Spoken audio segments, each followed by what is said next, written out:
It's still off. That's a good point. Still off. Yeah. It's closer, right? Yeah. I guess he remembers it.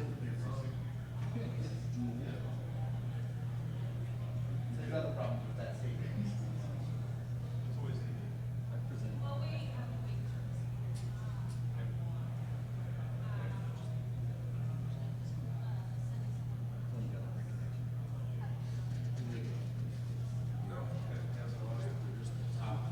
So the podium and table.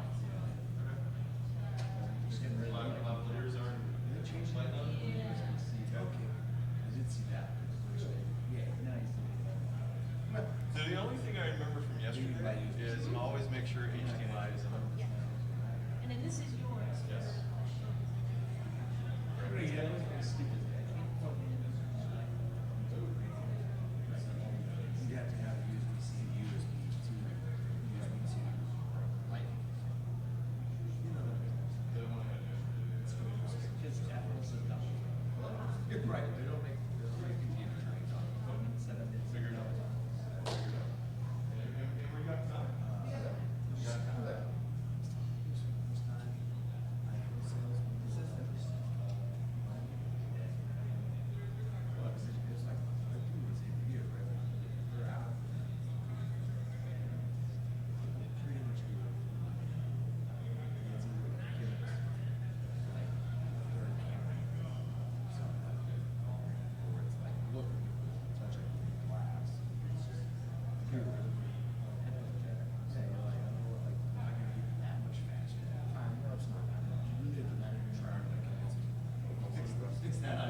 Fix that, I'll buy a new one today.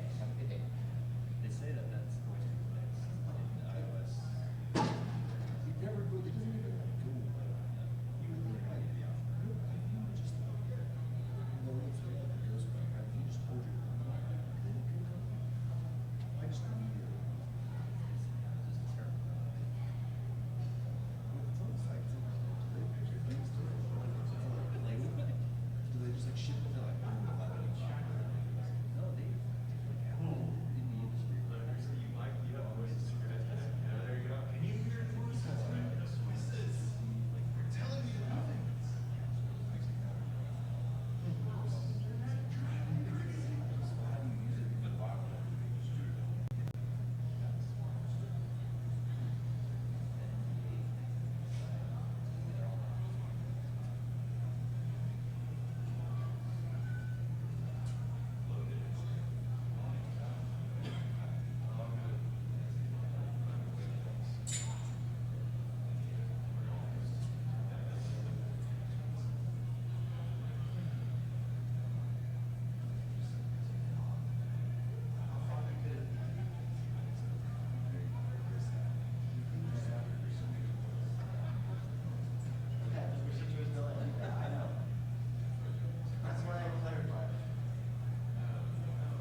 Oh, yeah, I need that.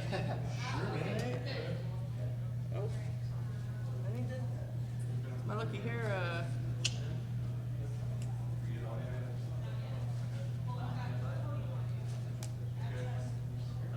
all right.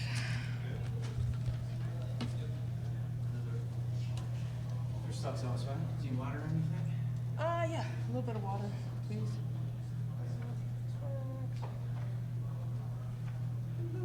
Mr. Speaker.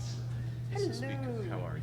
Very good. We'll Okay, so trip over you've this. probably seen this before. I'm gonna give you a 10-minute, 5. And I'm not going to listen to you. No. Excellent. Even better. See, I even have No, this. stop. Yes. Really, fucking Really, no. really stop doing it.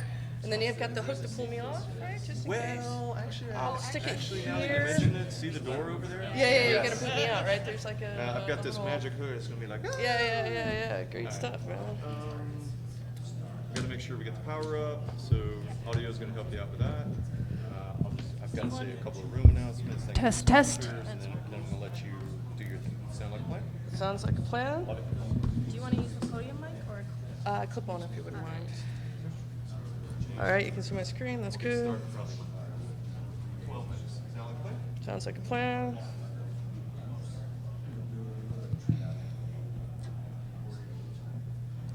No, when I click a fucking button, I'd love for you to actually work.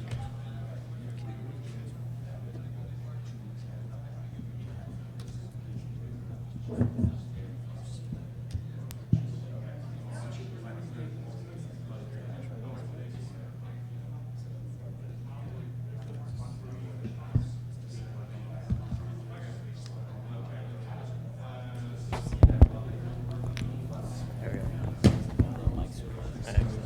Yes. So, luckily I have a little belt. Which side? This side? Whatever works for you. This is awkward. Here we go. I don't mind. That's how you get to know people. Yeah, that's right. Right? Either that or 20,000 people on the elevator.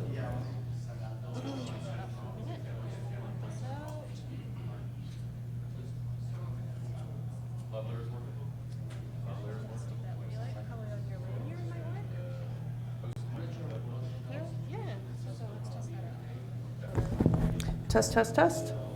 Sounds good to me. All right. There's a slight bit of feedback, maybe. All right.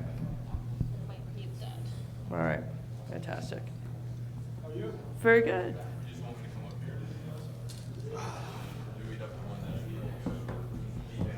I'm on so many cold tablets.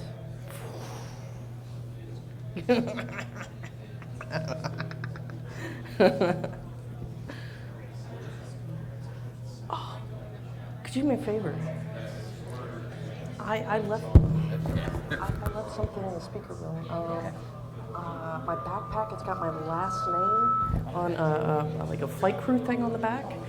Could you just grab it because I've got. How do I turn? Yeah. Everything's lit, man. Everything's up. All right, I If can you bring it. wouldn't I'll mind. bring it and set it Thank here. you so much. Yes, I'll take some more of those, please. Thank you. Am I opening it the right way?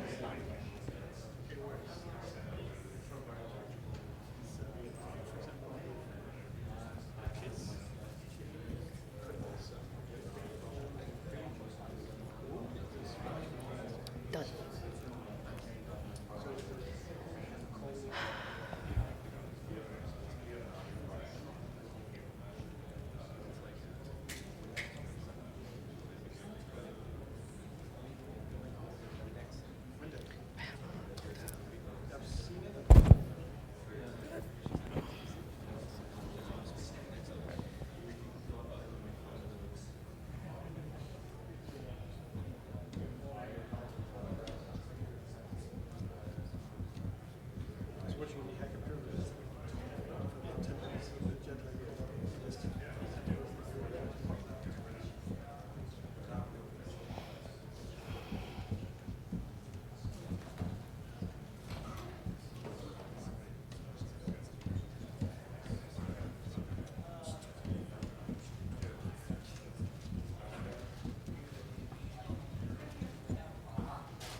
like to pace. So I like to pace, so I'll end up like moving a little bit. That's fine, no worries. All right. We are live streaming this, so anything said basically from now until the end of the day will be on the live stream. We had an No issue worries. yesterday where speaker said some things that had to be removed, so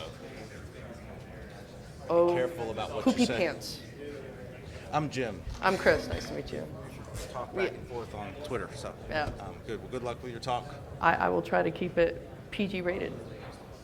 It doesn't matter about that. They said some disparaging things about the company, and that was Oh, no. okay. Just Okay, making sure you know okay. everything is live all the way through. Okay. All right. All right. Good luck.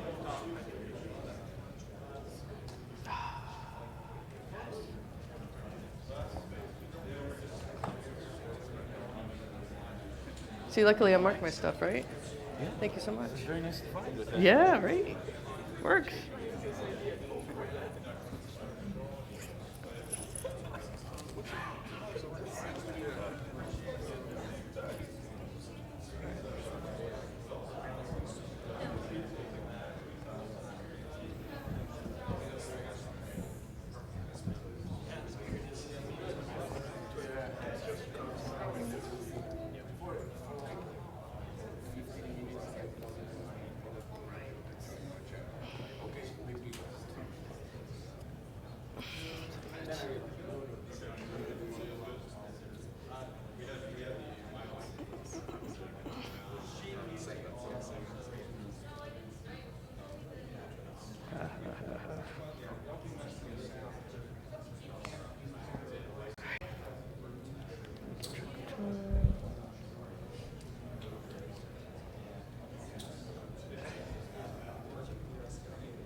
So this seems to be working.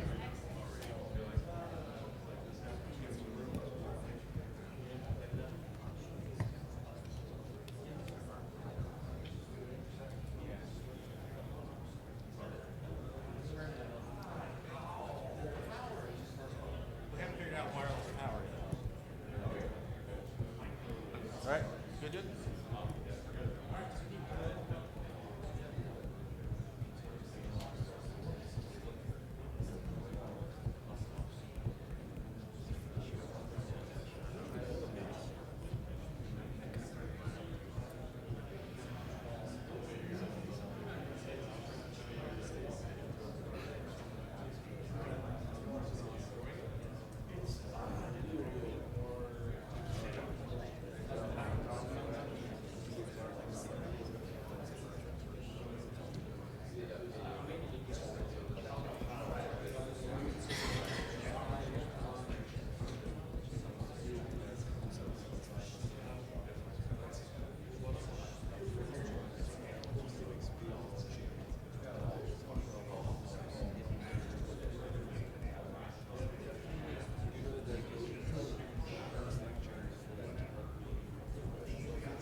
How's everybody doing today?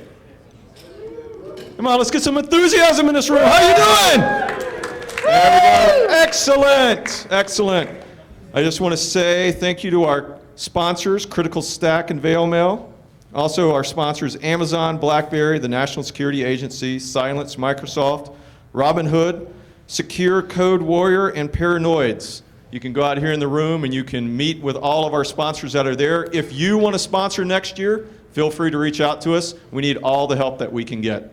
This is day 2 of BSides. With that, we're going to have another amazing speaker with us that's going to give us the road to hell is paved with bad passwords. The fabulous Chris, take it away. Well, good morning, everyone. Thank you so much for having me, BSides, and it's going to be a pleasure to share this particular incident management event with all of you. It's going to give you a bit of an insight on what happens when an actual embassy gets hacked by a cyber terrorist group, and some of the ins and outs of what happens with various types of diplomacy and when law enforcement does not apply in certain situations. Now, to give you a bit of an introduction, what had happened was in 2014 in The Hague, which is the business capital and government capital mainly of the Netherlands. It is a very diplomatic city. That's where the International Criminal Court of Justice is, and a lot of embassies around the world. So it's a very unique city in and of itself. And what had happened was it started with a series of attacks, starting with the Saudi Arabian embassy. It then spread over to over 20 different embassies, affecting them as well. Because law enforcement, regular law enforcement, does not apply with diplomatic issues, it also involved the Netherlands Diplomatic Police or Corps. And because of the severity of the situation, the National Terrorism Special Unit also had to get involved. There were 3 separate law enforcement reports, and it got to the point where the Saudi Arabian embassy of The Hague actually had to put a disclaimer on their website, as did several other embassies, because of what was going on. So to get started, there were 4 major incidents that occurred with the entire event. And it began with unauthorized access into the email account, the actual business back-end email account of the Saudi Arabian embassy.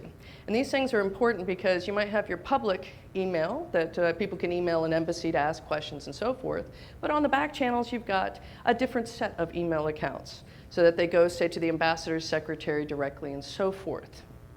In addition, there was a very interesting rootkit that was discovered with one of my folks that I brought in, who was a forensics person who sniffed the network and found a rootkit.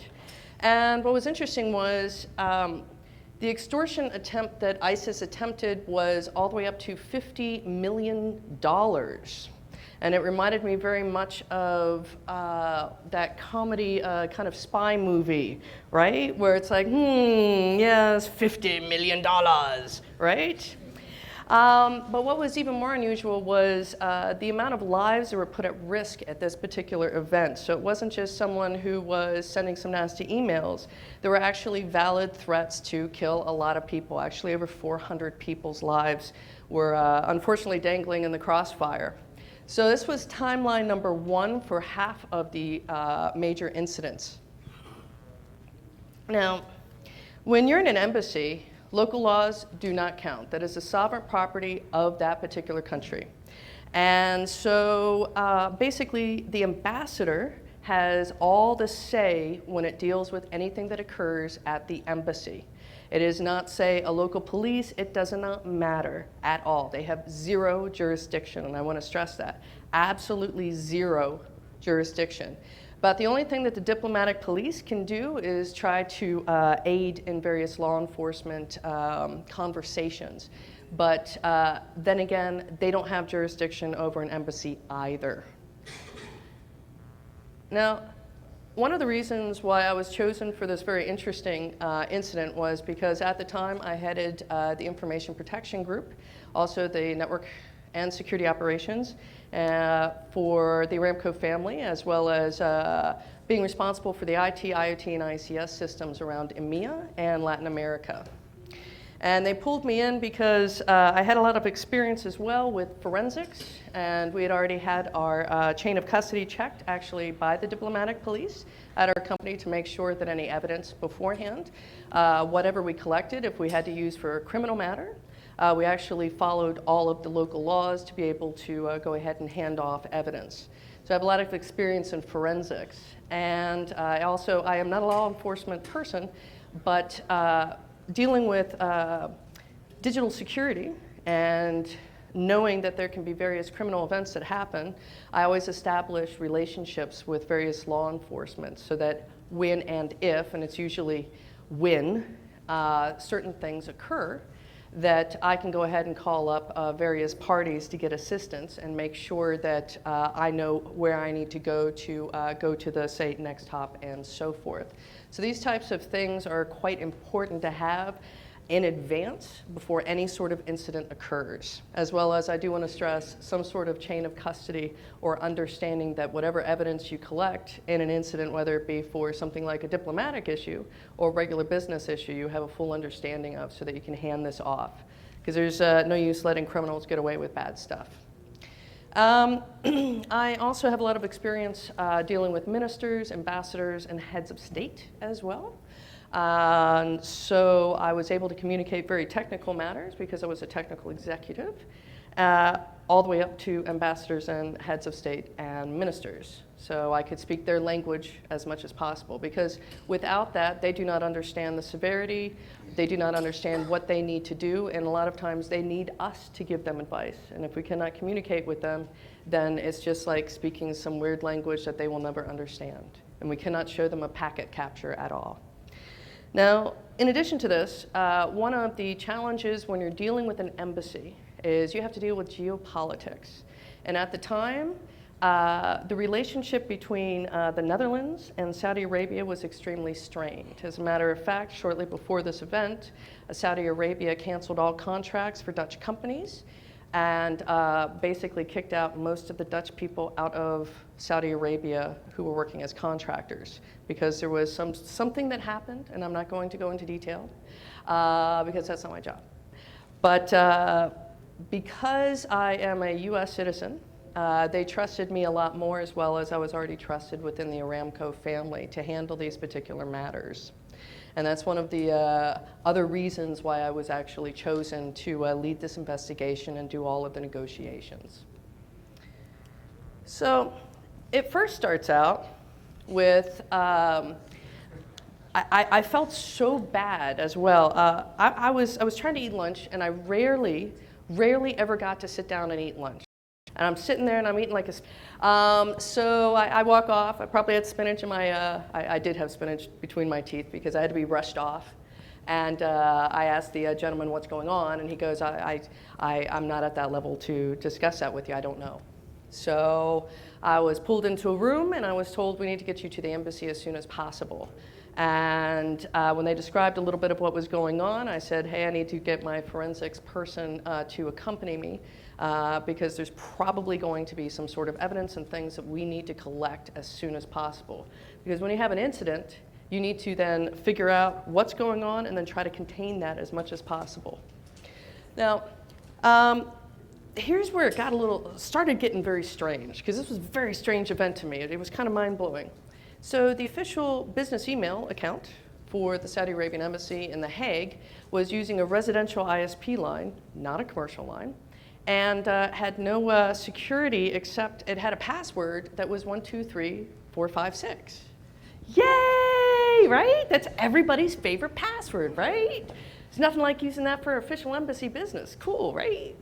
So that was a bit unfortunate, and what was even more unfortunate was the IT person who was there at the embassy. It was his second day. He had no security experience, and the person before him gave him zero handover, as in nothing, and they could not get a hold of the former person at all. So here this guy's sweating bullets. He has no idea what to do. And he's like, and I'm like, okay, we're gonna, chillax, because he was definitely panicking. And one of the things that the initial attack occurred was they attacker had intercepted some emails, seeing that somebody wanted a visa, and started sending back communications as if it was the ambassador's secretary. Because the way that it was set up was there was only one person that could read the official business emails, and only one system that was supposed to be set up that way, and that was only the ambassador's secretary, because that's the most trusted person within the embassy. And they have to be, because they know everything that's going on very intimately. And what was a little odd was there was some attempts to ruin the reputation of His Royal Highness Prince Mohammed bin Nawaf bin Abdulaziz, which was at the time the ambassador to the United Kingdom of Saudi Arabia. And I cannot show you those emails, but it was initially implied that him and another Saudi national who was married was having some sort of affair, which was absolutely not true.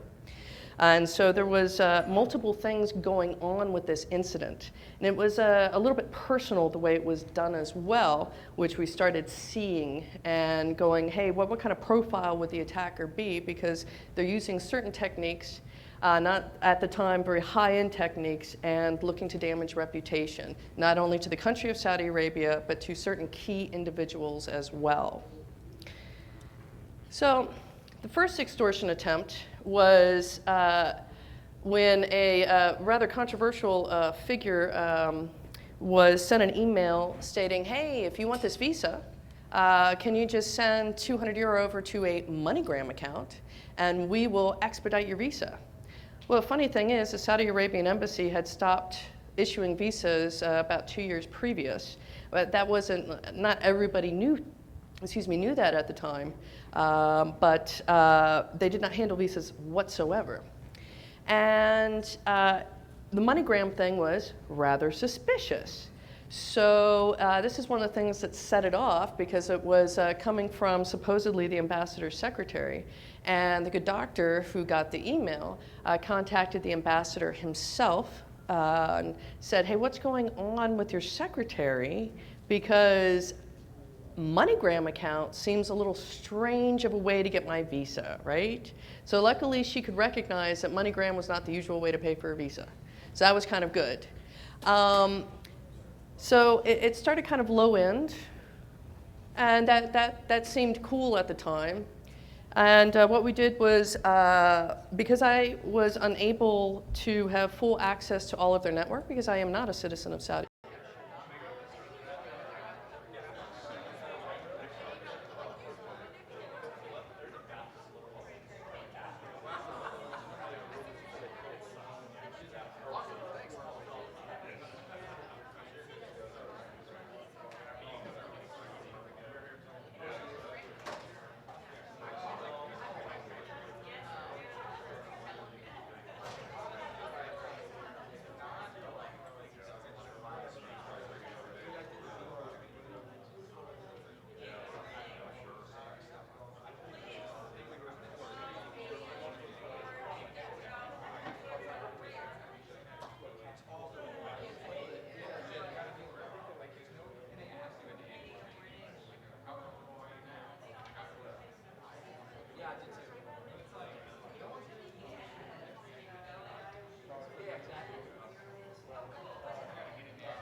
second.